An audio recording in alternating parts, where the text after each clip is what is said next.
Buenas tardes, estimados amigos. Bienvenidos en el día de hoy al webinar del programa Organizaciones Seguras, Tecnología en Extrusión. En el día de hoy contamos con la participación del ingeniero Wilson Molina, que es un experto en el tema de extrusión, trefilación, cableado y que está representando por Latinoamérica a la empresa Samec y Gadesma Maquinaria. Esta empresa tiene una amplia trayectoria y esperamos conocer todas sus orientaciones al respecto. También participa con nosotros en este momento el señor Guillermo Loaiza de GAL Coach y esperamos que pueda ser de su gusto este webinar. Iniciamos, ingeniero Wilson Molina. Quedamos en buenas manos, por favor, ilústrenos al respecto. Buenas tardes, Giovanni. Gracias por la invitación a este programa.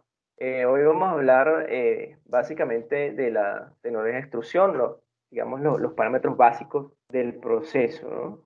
Mi nombre es Wilson Molina, soy ingeniero mecánico con más de 15 años de experiencia en la industria del cable, en los temas de trifilación, cableado y extrusión, que es lo que vamos a ver hoy, ¿no? Entonces, bueno, básicamente iniciamos con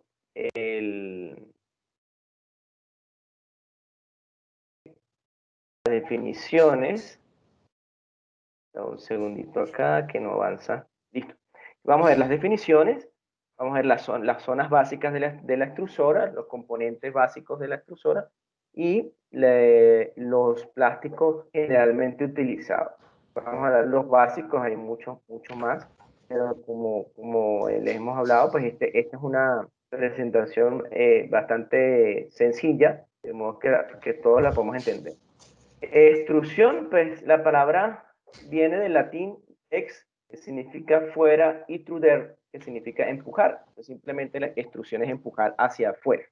En este caso vamos a hablar de extrusión de plásticos. El proceso de extrusión también se da en metales para hacer tuberías, por ejemplo, de cobre, ¿no? Entonces, para la extrusión de plástico, pues el proceso es pues, hacer empujar el compuesto a través de un orificio con una forma determinada, ¿sí? Entonces, este polímero, generalmente en forma granulada, se introduce en la máquina y por la acción mecánica y térmica que ella produce, va a conformar una masa homogénea que se va a hacer pasar por este orificio de forma continua.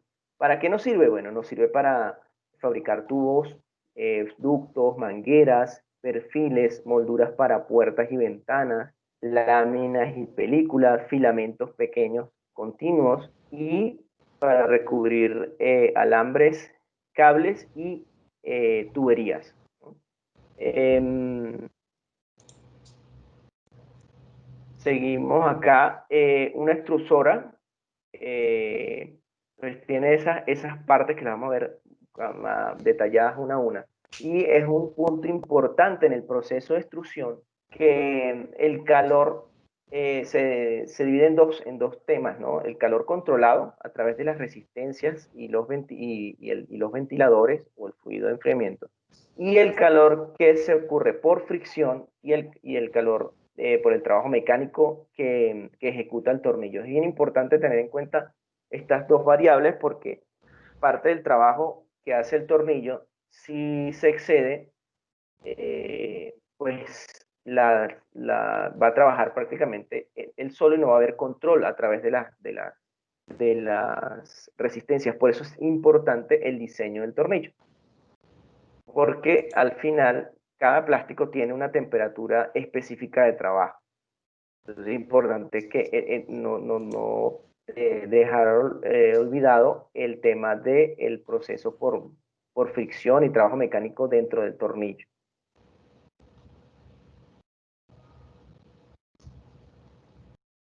Ok, básicamente la extrusora, antes de que hablemos de las partes, vamos a ver lo que son las zonas más o principales de la máquina, ¿no? Tenemos dentro de la máquina, el tornillo, se divide en tres zonas básicas, ¿no? Que es la zona de alimentación, está debajo inmediatamente de la tolva, donde se le introduce el compuesto granulado, y esa parte solamente es para transportar el material. Allí es la profundidad más alta de los canales o de las hélices del tornillo, y pues su función es de transporte, básicamente. Ahí está el material, digamos, en granos sólidos. Luego empieza la parte de transición, donde esa canal o profundidad de canal se va reduciendo paulatinamente. Esta altura del filete se va reduciendo, y allí ocurre entonces la fusión del material. Allí también ocurren las salidas de aire, en el caso de que se acumula dentro digamos, del compuesto que se va homogeneizando. Y por último, tenemos la zona de dosificación, que es la parte ya final de la máquina, que ahí pues termina de comprimirse el compuesto. Se da aquí ya es la parte más pequeña de la altura del filete, ¿sí? Y ocurre ya la homogeneización completa y la presurización del material fundido, que va a irse finalmente al cabezal, donde está la boquilla que le va a dar forma a lo que vamos a fabricar. Entonces, para que los componentes de la extrusora, iniciamos con la tolva. Ese es el contenedor donde vamos a introducir el material, que en este caso generalmente es, como vemos, en pélex o en granos, y generalmente se diseñan para albergar 2 horas de trabajo de la máquina. Depende de cada proceso, pues se pueden diseñar con mayor cantidad. Sí, generalmente son conos cilíndricos, y con un ángulo específico para que no haya, digamos, obstrucción a la hora de ingresar el material. También están de base cuadrada, son mucho más fáciles de construir, pero ideales son redondos. Luego tenemos, muy importante, la camisa o cilindro, que es donde va a estar albergado el tornillo o usillo. Y pues contribuye al cizañamiento del material. De hecho, en la parte de entrada, el material se va cizallando contra el cilindro, y hay menos fricción en esta parte con el usillo o el tornillo. Es simplemente un cilindro bimetálico. Generalmente la parte interna es un acero nitrurado, un acero bastante resistente a la fricción, acero duro. Luego tenemos un cuerpo de un acero mucho más económico, que permita la transferencia de calor. Y por último, pues la última parte, donde va alojada las resistencias cilíndricas. Luego seguimos con los otros componentes, que son el sistema de calefacción y enfriamiento. Como lo ven acá, pues en la mayoría de las extrusoras, estos sistemas de calefacción es a través de resistencias eléctricas, con sensores de temperatura colocados a lo largo de la camisa, sí, dividido básicamente, por lo menos en 3 zonas. Dependiendo del largo de la extrusora, pues pueden ser más zonas y más cantidad de resistencia, dependiendo del diseño de cada fabricante. El sistema de enfriamiento generalmente es a través de sopladores de aire, que ayudan a mantener la temperatura en la que queremos trabajar el compuesto. Importante, pues todo sistema de calefacción puede ser también hecho por fluidos en algunos materiales que precisan mayor control de la temperatura. El enfriamiento puede ser a través de fluidos. El cilindro, pues, es un material mucho más fuerte que el usillo, pues es mucho más fácil cambiar el tornillo que el cilindro o la camisa. Generalmente, lo que habíamos hablado, mínimo se divide en 3 zonas. el sistema a lo largo de todo el barril, y pues los sensores de temperatura van en el barril, dependiendo del tipo de sensor, pues tendremos mayor, digamos que precisión en la medida, pero siempre el compuesto va a estar unos grados por encima de lo que nos indican los sensores. Eso hay que tenerlo en cuenta para cuando pues el operario coloque los perfiles de temperatura, ¿no? Porque generalmente hay que traer un poco los grados menos que lo que soporta el material, porque dentro puede estar mucho más caliente de lo que nos está diciendo el indicador. Esa es la parte de variables de proceso. Seguimos la parte importante, la garganta, que es finalmente el orificio por donde entra el material dentro del cilindro. Su configuración básica es un ancho de 0,7 veces el diámetro del cilindro y 1,5 veces el largo, 1,5 veces el diámetro, el largo de este orificio, ¿no? Y simplemente es para que ingrese el material. Es ideal que esté descentrado en el cilindro para que el material entre de manera adecuada, aquí como se ve en la sección AA de la figura que vemos a mano derecha. Y uno de los componentes más importantes de la extrusora es el tornillo o husillo. Simplemente es un cilindro de acero rodeado por un filete helicoidal que pues tiene, como lo que hemos hablado, la función de transportar, calentar, fundir y mezclar el material para que este material de forma homogénea sea empujado hacia el cabezal donde está la matriz o el dado que va a darle forma final al producto, ¿no? Entonces, como ya hemos hablado, pues va a empujar hacia afuera el material que ya en todo este proceso lo ha homogenizado, ha salido del aire y ya va de forma adecuada hacia la salida. Ingeniero Wilson, Parámetros. buenas tardes. Buenas tardes. Sí, señor, una inquietud que me presenta en relación con las características del tornillo, dependiendo del material que se va a extruir. O sea, si es lo mismo nylon o polietileno, o PVC, no halógeno. ¿Qué comentarios tiene, por favor? No, por eso es importante, el tornillo tiene que ver mucho con el material. Para cada material es básicamente un tipo de tornillo. Hay tornillos que pudieran llamarse universales, pero no son eficientes.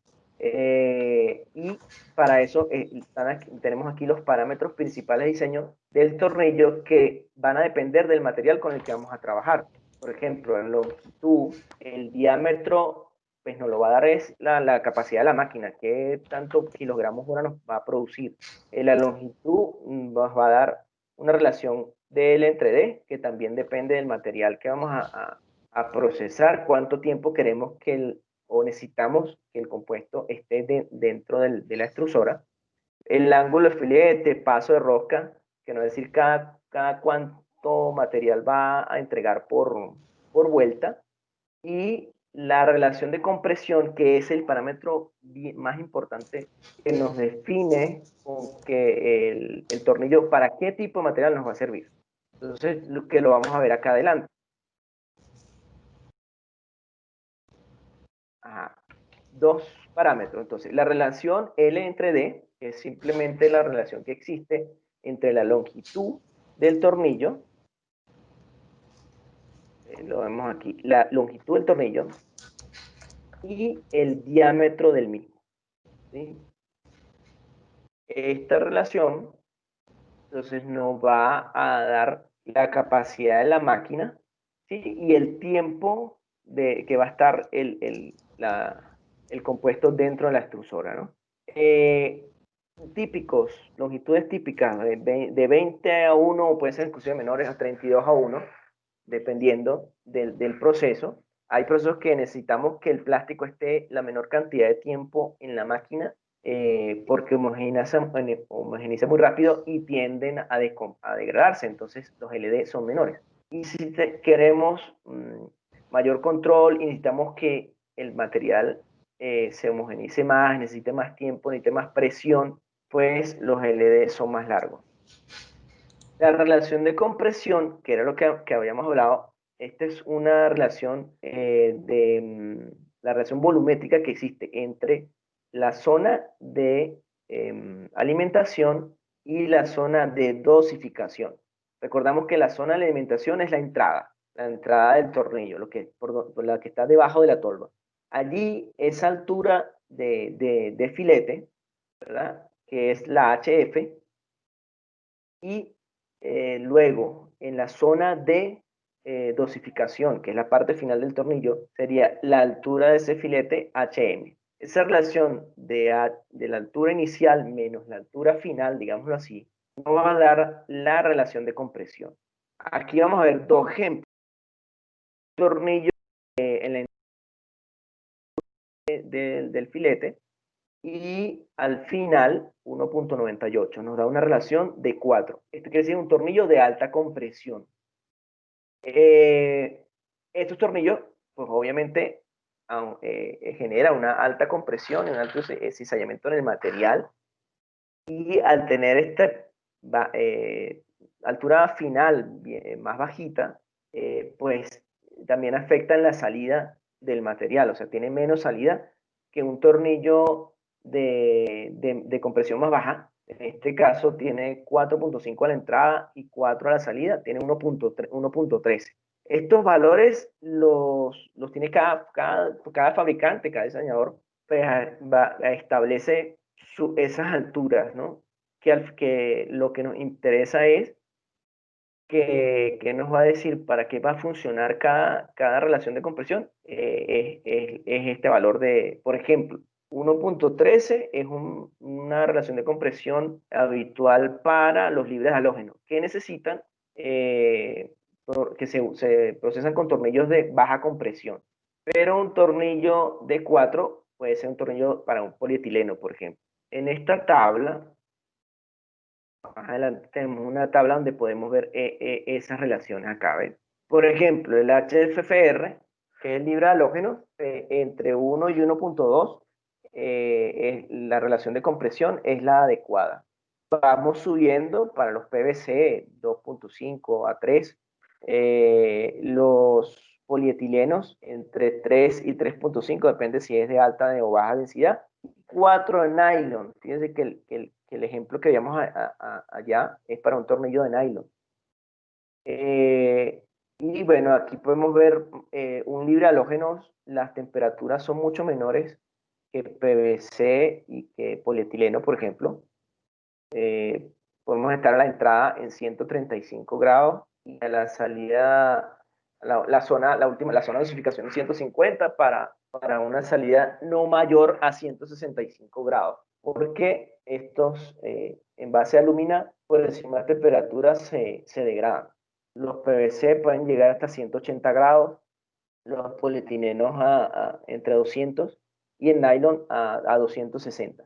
Estas son temperaturas típicas. Cada fabricante o cada compuesto, cada proceso, pues se establecen unas temperaturas que pueden ser diferir en estas unos grados, ¿no? Más o menos 5 grados, dependiendo de cada proceso. No son así como que estrictas. Cada fabricante inclusive da los perfiles de temperatura adecuados para su compuesto, ¿sí? Porque pueden, dependiendo de la flexibilidad y otra serie de los compuestos las cargas para ciertas bondades de los plásticos, pues van a variar este perfil. Ingeniero Wilson, ¿me Dígame. escucha? Sí, señor. Ah, bueno, no, una pregunta, por ejemplo, cuando estamos hablando de PVC rígido, sería un caso típico el de las tuberías de PVC para uso conduit y aplicaciones sanitarias y demás. Sí, el PVC, bueno, el PVC rígido tiene varias aplicaciones, una de ellas es las tuberías. Obviamente, los productos, como su nombre lo dice, ¿no?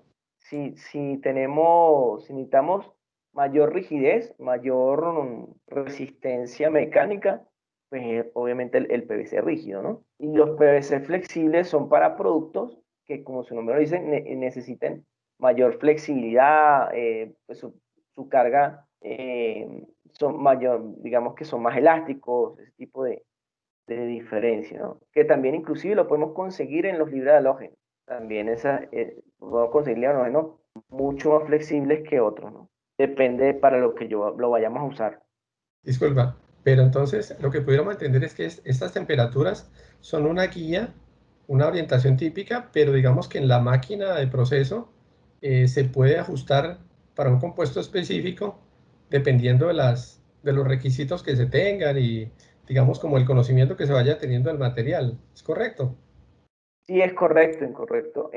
Cada planta, cada proceso, inclusive cada material puede variar. Podemos tener inclusive hojas de proceso en plantas donde varían los perfiles de un fabricante a otro. Puede ser el mismo PVC con la misma dureza y las mismas características, pero de fabricante diferente puede variar en algunos grados el perfil. Eso puede ocurrir. O sea, no son referenciales, pero dependiendo del tipo de compuesto, inclusive de fabricante y la máquina, esto va a variar. Más o menos 5 grados, 6 grados. Tampoco es que es muy diferente. Pero sí, no es exacto, no es una teoría exacta. Ingeniero Porque Wilson, depende. otra pregunta. Y si se utilizan estas temperaturas como guía, digamos, para iniciar en laboratorio, personas que tienen, digamos, la posibilidad de contar con una extrusora, también sería una buena guía, ¿cierto? Para Sí, poder conocer el material y evaluarlo antes de producción. sí. Inclusive, lo ideal es que, o sea, usar estas temperaturas como referencia y iniciar los ensayos con, con temperaturas inferiores. Pues ir 5 grados menos, ir subiendo a medida que se va ensayando, ¿no? Siempre es bueno comenzar con temperaturas por debajo de esta guía. Y ya ahí, pues establecen cuál es la más adecuada para su proceso. Perfecto, muchas gracias. Por favor, continúe. Seguimos. Ok, tornillos, como hay muchos diseños. Generalmente pues, son como tienen aquí, son troncocónicos. Por ejemplo, estos que tenemos aquí básicos. Y la diferencia, por ejemplo, en un nylon o un polietileno o un uso general, que me has hablado, era la relación de compresión. Esta altura a la entrada con la altura a la salida del filete. Tenemos también de doble hélice, o doble hélice para lograr mayor homogeneización en la parte, digamos, del medio del tornillo. Hay tornillos con mezcladores, hay un número o varios tipos de mezcladores. Entre los más comunes, este mezclador que tenemos aquí superior, en la parte superior derecha, que es Maddox, muy común, usado en PVC. También tenemos mezcladores de pines, como vemos aquí, tornillos cónicos, profundidad diferente, cabeza estriada. Hay tornillos con doble punto de compresión, de compresión. Eh, Hay muchos, o sea, podríamos aquí hablar un buen rato de los tipos de tornillos. Pero sí importante sí es saber que para cada tipo de material tenemos un tipo de tornillo y cada fabricante pues también ha hecho algunas variantes. Eh, pero básicamente lo que veíamos atrás es la relación de compresión, sí es muy importante que tengamos en cuenta, porque un tornillo que está diseñado para PVC no nos va a servir para libres halógenos, por ejemplo, o viceversa, o un tornillo de polietileno. Podemos ver dos tornillos si son troncocónicos y podemos tener un tornillo de PVC, uno de polietileno y uno inclusive de libre halógeno, y A simple vista parecieran iguales, pero no, porque la altura de los filetes no es la misma. Entonces tenemos que tener muy en cuenta esa parte. Ingeniero Eh, Wilson, nos puede comentar qué diferencia tienen con los tornillos que son para no halógenos específicamente? ¿Qué recomendaciones hay? sí, como vimos, los libre-halógenos, por ejemplo, son tornillos que deben ser muy troncocónicos básicos, pero con una relación de compresión de entre 1 y 1,20. Es decir, que al dividir la altura del filete a la entrada del tornillo, lo dividimos con la altura al final, no debe pasar de 1,20 esa relación. Cuando esto ocurre, vamos a tener muchos problemas del proceso, o sea, no lo vamos a poder procesar. Este es un compuesto que es muy cargado, pues muchos dicen que es como procesar arena, ¿no? Es un símil, no, obviamente no es eso, no es eso, porque es un componente que tiene, es en base ABA y tiene cargas de alúmina o de magnesio, dependiendo del fabricante. Y esto lo hace que sea bastante resistente. De hecho, las máquinas deben tener mayor capacidad de motor y de potencia. Consumen más potencia. Si podemos nosotros usarla, si usamos la máquina para las dos, para PVC y libre halógeno, por ejemplo, vamos a consumir más potencia con el libre halógeno que con el de PVC. Y por eso es que se hacen los tornillos prácticamente para que empujen el material, se homogeniza muy rápido. También él tiene un límite de temperatura. Si excedemos los 165 grados, que más o menos casi todos los fabricantes van por allí, vamos a degradar la alúmina, generar humedad y vamos a tener problemas de burbujas y de imperfecciones. Y vamos a perder cierta capacidad también del material de ser retardante a la llama y todas esas bondades que el material tiene.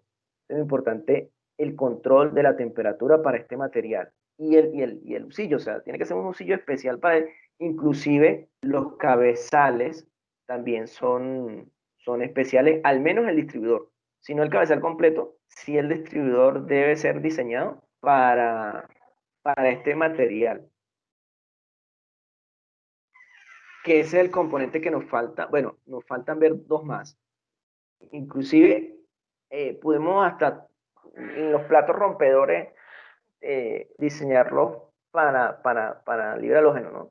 Pero en general, el plato rompedor, ¿para qué se utiliza? Pues es simplemente una pieza que nos va a cambiar el sentido del flujo del plástico, de un flujo axial a un flujo lineal, para que entre de manera adecuada en el cabezal y no hayan, digamos, que luego la película tenga esos filamentos no lineales, ¿no? Que van a causar problemas en el proceso.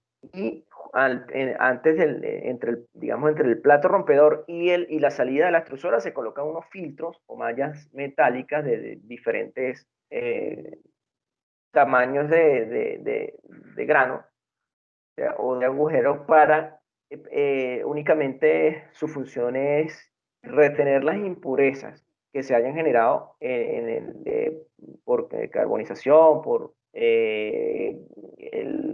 algún pigmento que no se haya fundido perfectamente. Entonces, todas estas impurezas quedan allí en estas mallas que para los libres halógenos, como no deben generar presión en el proceso, no se colocan, por ejemplo.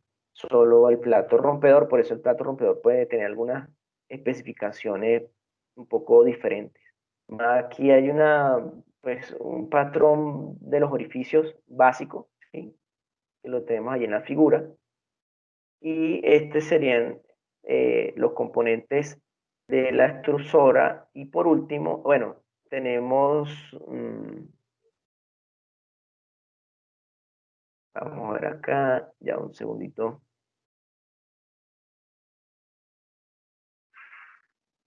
Tenemos los cabezales, ¿sí? Los cabezales es el componente final ya de la extrusora, que es donde va alojado la herramental, la matriz o el dado que le va a dar final al producto.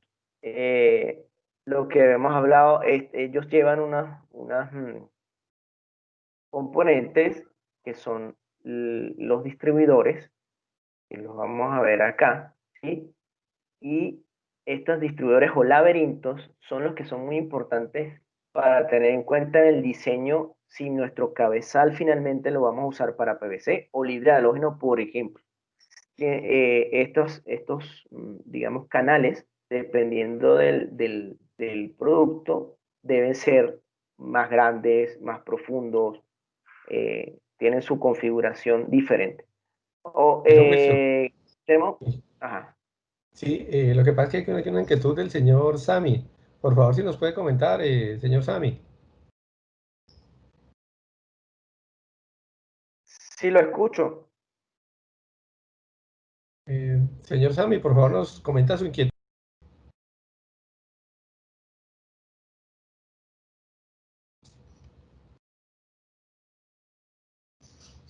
Bueno, en el momento no lo escuchamos, pero si nos puede escribir también al chat y podemos atender sus inquietudes. Muchas gracias. Bueno, listo. Estamos atentos a su inquietud. De lo que venimos hablando, por ejemplo, en los libres halógenos, puedo tener un cabezal que fue diseñado para PVC y usarlo, sí, cómo no, pero le va a dar problemas. A la larga va a incrementar la presión y lo que hemos visto es que terminan por deteriorarse los cabezales y tener algunos problemas de proceso que no se llega al por qué. Y bueno, es muy sencillo, el cabezal que se está usando. Yo puedo tener un mismo cabezal y tener estos distribuidores diferentes y ya no tengo que tener dos cabezales, pero sí puedo tener un diseño que me sirva para las dos cosas, para PVC y libre halógeno. Eso sí lo puedo tener. Aquí, por ejemplo, podemos ver un cabezal. Este es un cabezal de doble extrusión o de skin, ¿sí? Usado para cables o lo podemos usar inclusive para tuberías. Tenemos, pues, este sería el cable, la parte marrón, el cable de la tubería. Tenemos una primera capa que va en rojo, ¿sí? Y luego una segunda capa que va en azul. Un solo cabezal conectado a dos extrusoras, pues hacen el extruido al mismo tiempo. Tenemos un corte de un cabezal de triple extrusión usado para cables de media tensión, en la parte de cables, que igual aquí son tres capas en un mismo momento, ¿no? Wilson, Dígame, Giovanni, no te escucho.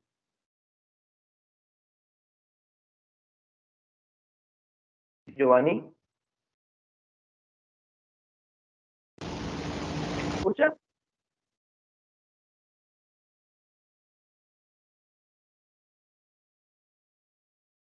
No sé si me escuchan. No escucho, Giovanni.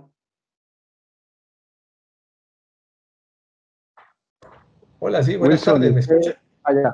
Ahí entró Giovanni nuevamente. Ok. Sí. Sí. ¿Seguimos?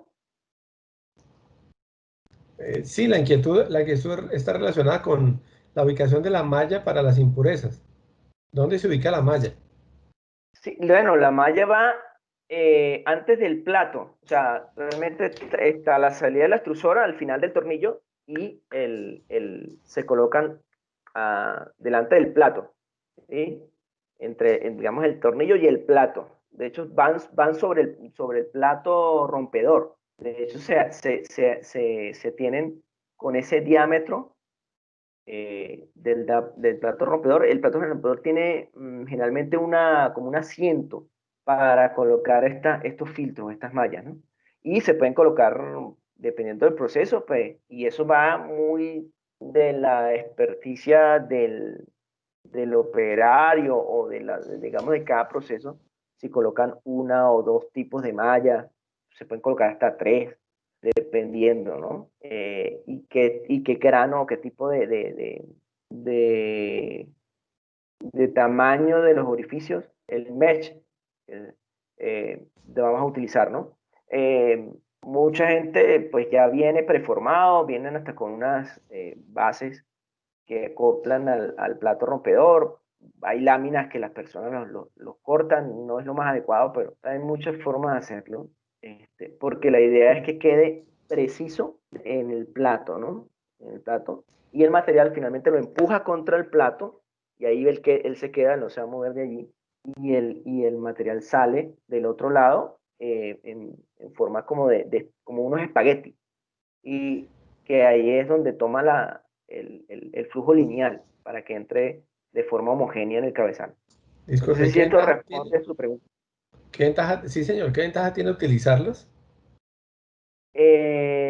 Como habíamos dicho, las ventajas son para eliminar las impurezas que se puedan generar, que pueda traer el material o que se puedan generar dentro de la máquina.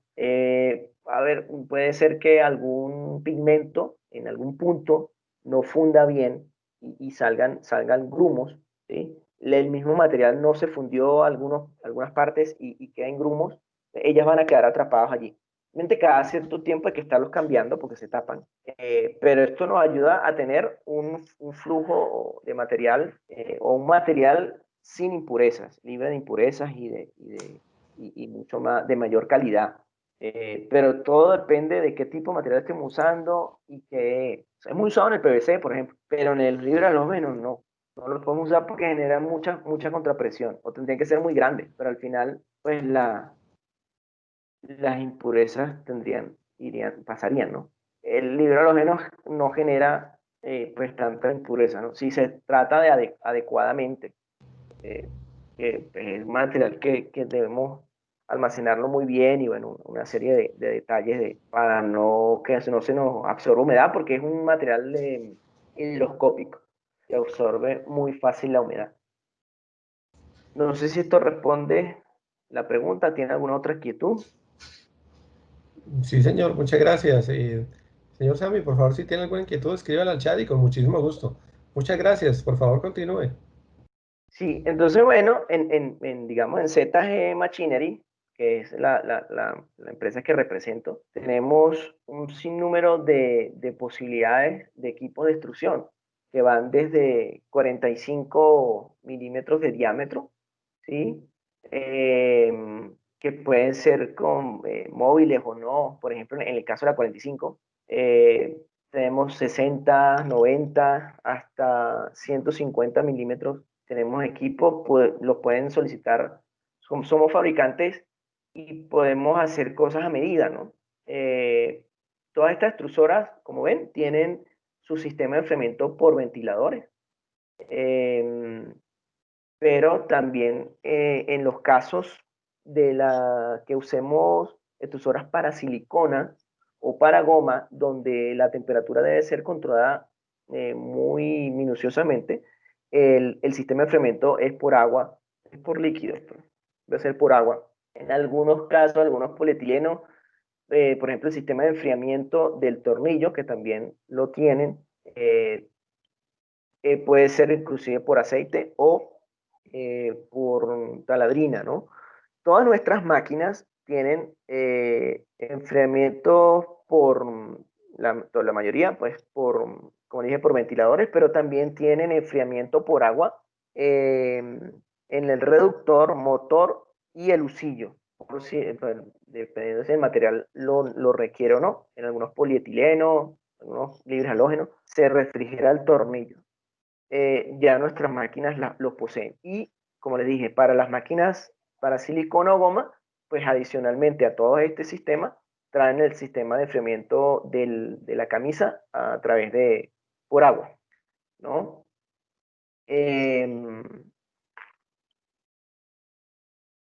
Igual, en el de en los cabezales, por ejemplo, nosotros tenemos cabezales autocentrantes, cabezales de centrado manual, sencillos. Tenemos cabezales de doble extrusión para hacer procesos en skin, que es, pues, extruir una capa gruesa y encima una delgada que pudiera ser de color o de un material diferente, o dos capas iguales de materiales diferentes, de triple extrusión para extruir tres capas al mismo tiempo. Digamos que en la gama de productos que tenemos manejamos todo eso. Adicionalmente, pues en el proceso de extrusión hay otros componentes como las bandejas de enfriamiento, los sistemas de calibrado en el caso de las tuberías, los sistemas de helado que pueden ser Castan o Caterpillar. Caterpillar los podemos ver en la parte de los cables y los podemos ver también en la extrusión de tuberías. Sí, tenemos esos componentes adicionales. Muy importante que se nos había el herramental. El herramental pues son las piezas que van a conformar la parte final de nuestra extrusión. Aquí tenemos digamos, básico para colocarle chaqueta o aislamiento a un cable. Entonces tenemos el pin, que es por donde el tip o pin, que es donde pasa la guía, el cable, y la boquilla o dado o matriz, que es el que le da el diámetro final digamos, esa película que va a cubrir un cable o una tubería, también puede ser, ¿no?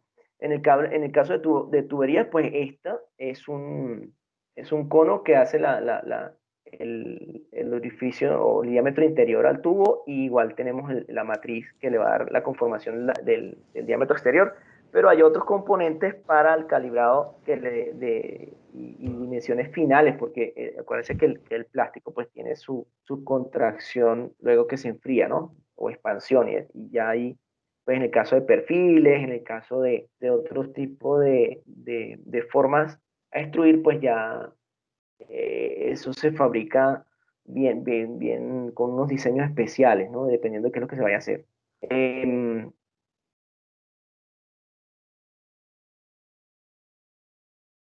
Ok, de los compuestos usados generalmente, pues tenemos el PVC, que es cloruro de polivinilo, ampliamente usado en muchas aplicaciones en la industria y en el proceso de extrusión, por su versatilidad, facilidad de proceso, inclusive facilidad de agregarle, digamos, para mejorar. También tenemos los HFFR, pues que son compuestos, también son termoplásticos. Recordemos que el término termoplástico es porque lo podemos reutilizar, o sea, con temperatura vuelve a fundir. En los compuestos termoestables no. Una vez que los procesamos, no lo podemos, digamos que es como volver a reprocesar, ¿no?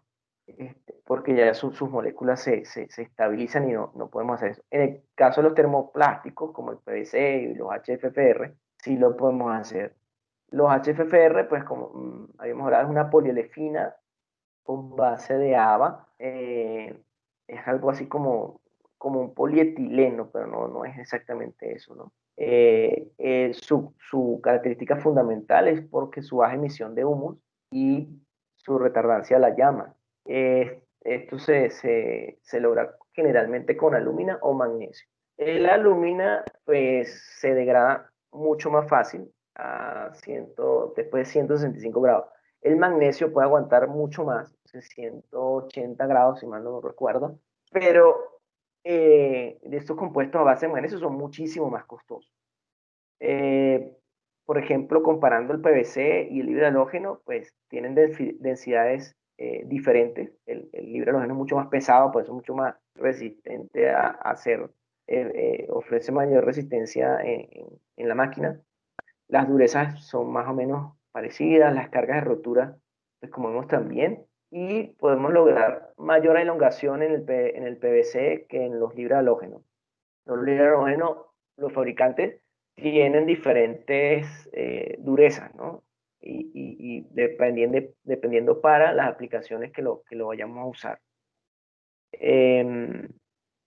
Y también tenemos, digamos que los polietilenos, ¿sí? Que son polímeros también termoplásticos, son muy versátiles, económicos, muy usados en muchos procesos de extrusión para botellas, tapas, bolsas de basura, tuberías, mangueras,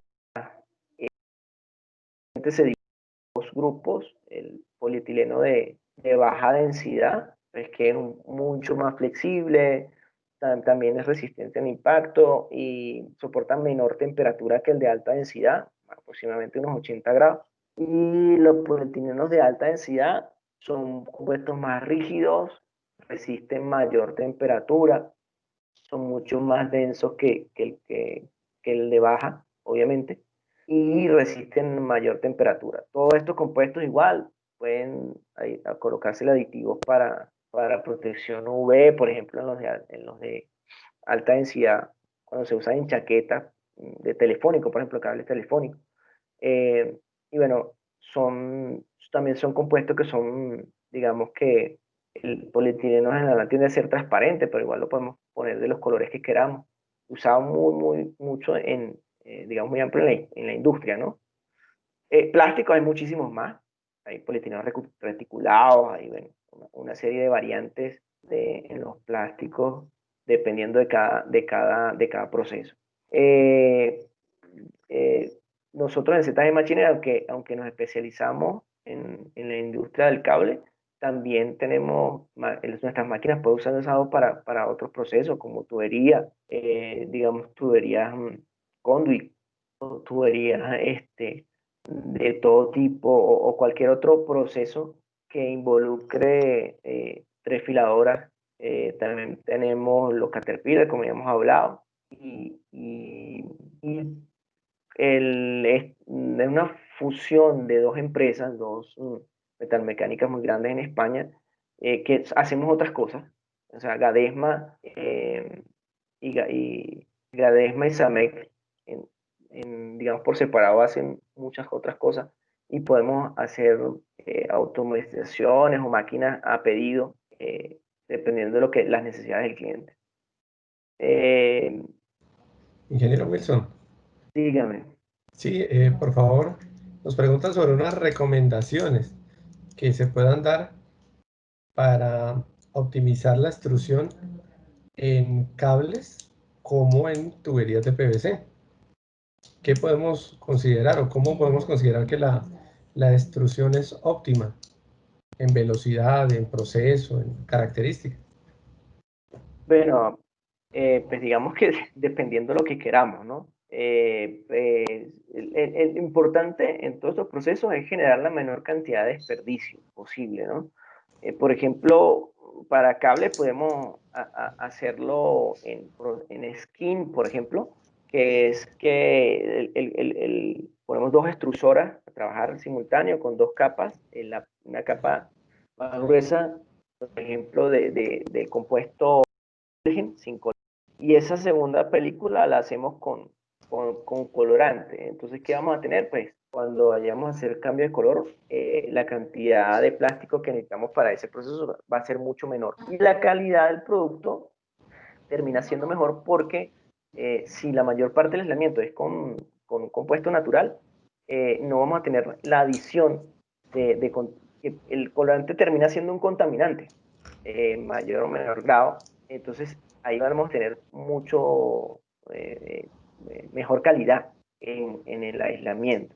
Y ahí empiezan los subsistemas adicionales, pues tener mejores entregadores, mejores recogedores, entregadores dobles, recogedores dobles. En este momento podemos tener velocidades muy altas, que pues tenemos que tener mejores equipos de impresión, de verificación de las impresiones, de dosificación de color adecuada.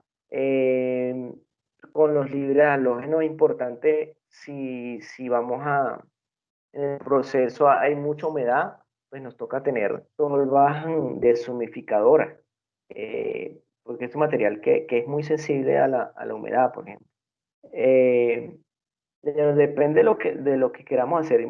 Importante pues es poder que la máquina tenga siempre su mayor capacidad. A veces pues por términos de costos se van desgastando el tornillo y ya la tolerancia entre el tornillo y la camisa no es adecuado y lo que hacemos es que perdemos dinero, ¿no? Entonces, siempre pues hacer los cambios de esos componentes a tiempo, ¿sí? Pues, el tener la coextrusión o el skin en la inversión inicial es más costosa, pero nos va a traer mayores ahorros. Lo que hemos hablado de los cambios de color, por ejemplo, y hacer las rayas mucho más eficientes. O sea, nos permite hacer muchas cosas. eh, la coextrusión, inclusive en chaquetas podemos también tener algo de eso y podemos mejorar mucho los costos. Ingeniero Wilson, una pregunta. ¿Qué sugerencia hay para poder, digamos, medir esos desgastes de las extrusoras?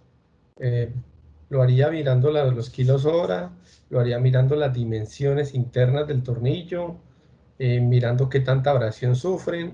¿Qué recomendaciones nos tiene al respecto, por favor? Sí, ok. Bueno, inicialmente podemos ver a simple vista si hay, por ejemplo, rayaduras en el tornillo o el barril. Eso es un indicativo de que tenemos un problema.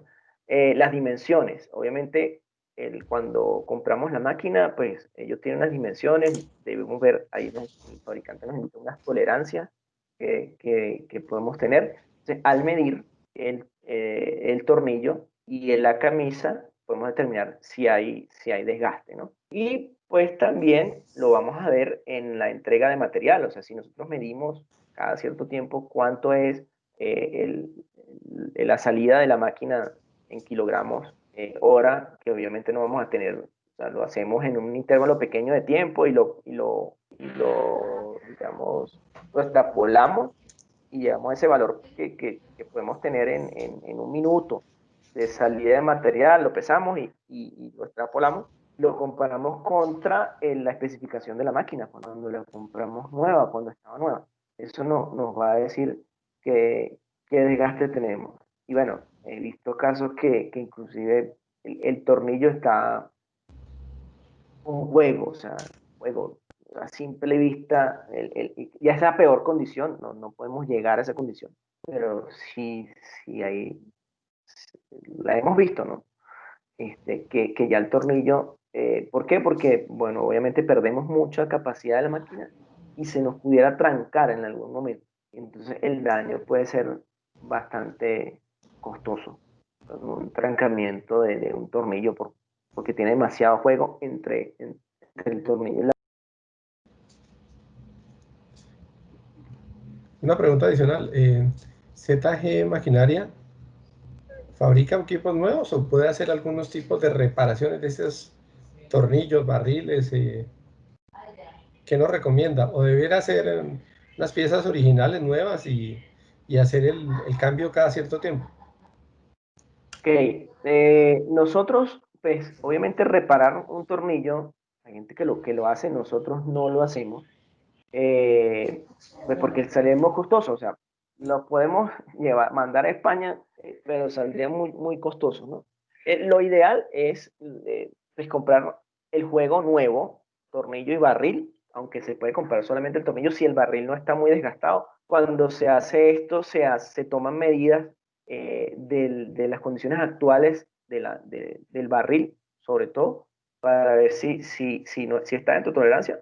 Simplemente se le coloca un tornillo nuevo con dimensiones nuevas, ¿no? O sea, dimensiones estándar de la máquina. Lo ideal, pues obviamente que sean nuevos. Podemos hacer adaptaciones. Si la máquina, pues el barril está en condiciones adecuadas, podemos hacer, fabricarle los tornillos que necesiten. Es decir, yo tengo una máquina de PVC, quiero cambiar ahora a libre halógenos porque pues, esa es la nueva tendencia. Si el barril está bien, pues se fabrica un tornillo con las especificaciones que se necesita. Si no, pues se vende el tornillo y el barril nuevos, ¿no? En los cabezales, pues también los tenemos nuevos y lo que hacemos es que pues se diseñan Si vamos a trabajar con libre halógeno, pues se diseñan ya para que se puedan usar tanto con libre halógeno, los cabezales, ojo, los tornillos no. Yo debo tener un tornillo para PVC y un tornillo para libre halógeno si uso los dos compuestos, o uno aunque hay algunos que se pueden usar para PVC y polietileno en algunos casos, pero generalmente un tornillo por tipo de material. También podemos hacer repotenciaciones, es decir, equipos que tienen, digamos que con sistemas de control viejos, pues digamos que pues, se quita el tablero viejo y se trae uno pues, diseño nuevo con todo su equipo de control nuevos, también podemos hacer eso. En los cambios de PVC a libre halógeno es importante que el cliente nos suministre todas las características de motor y de sistema de transmisión para nosotros determinar si no no va a afectar.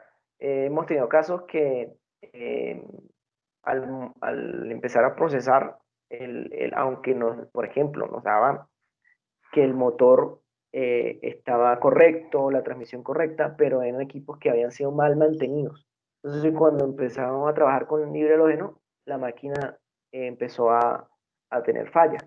Es importante que tengamos en cuenta que los rodamientos y todos los componentes del sistema de transmisión, motor, estén bien mantenidos cuando vamos a hacer este cambio. Por ejemplo, es muy común en estos tiempos, sobre todo con los cambios en el RETI, el pasar a libre halógeno, ¿no? Entonces hay que tener en cuenta todos estos detalles.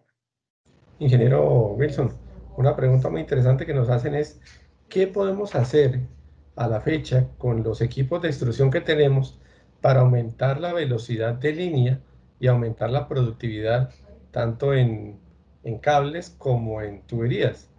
Es una pregunta que no es fácil, pero pues por favor háganos saber sus comentarios.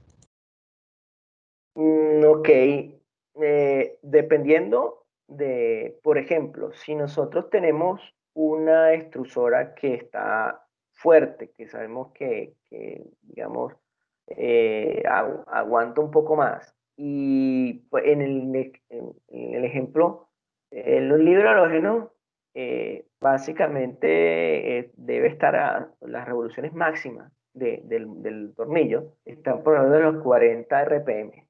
De ahí para arriba podemos degradar el compuesto. Eso también igual se evalúa para cada caso en específico, pero por ahí van los números. Si yo estoy corriendo a 20, porque la extrusora cuando llego allí se me sube el amperaje, pues puedo hacer cambios de motor y de transmisión para lograr mejorar la potencia e inclusive mejorar la velocidad del tornillo, que me va a redundar en velocidad de línea.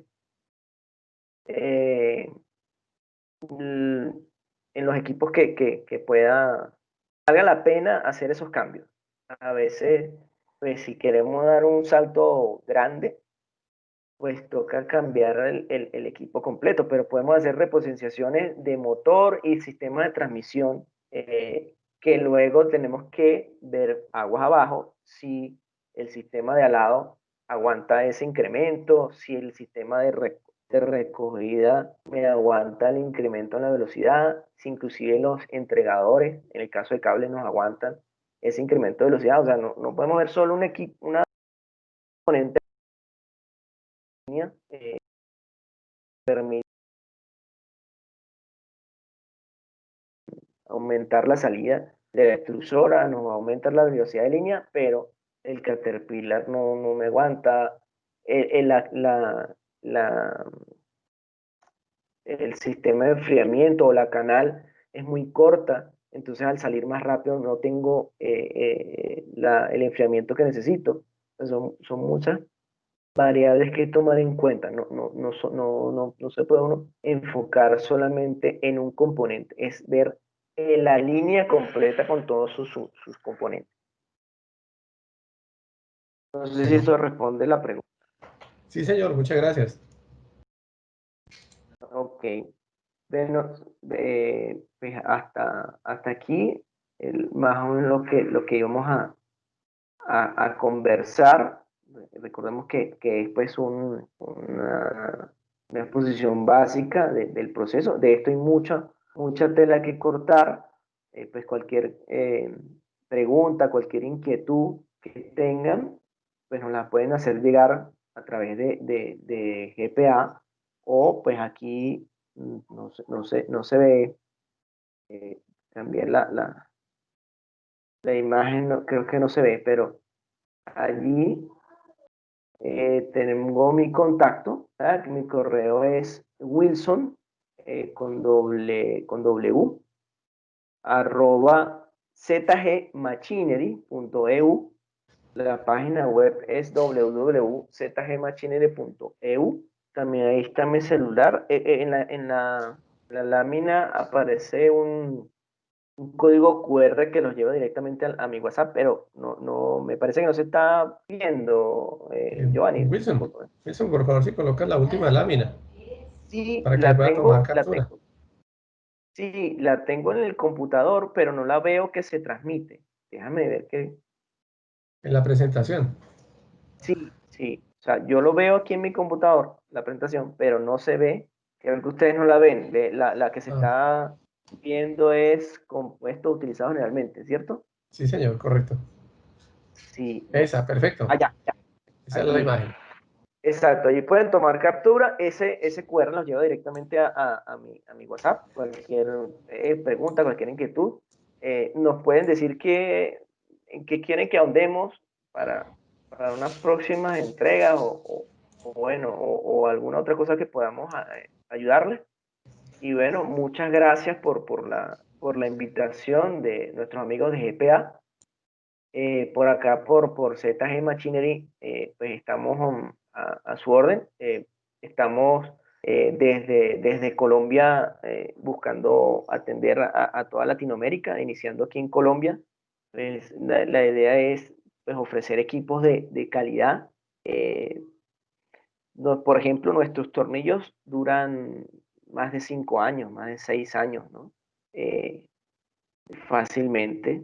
Hemos tenido tornillos que pueden durar hasta 8 años. Máquinas que duran muchísimo. Tenemos máquinas en el mercado, en las antiguas marcas que manejamos. Eh, digamos que porque esto es una fusión de unas antiguas fábricas en España. Tecnocable es una de ellas. Y bueno, hay máquinas que están trabajando, inclusive todavía acá en Colombia y en Latinoamérica.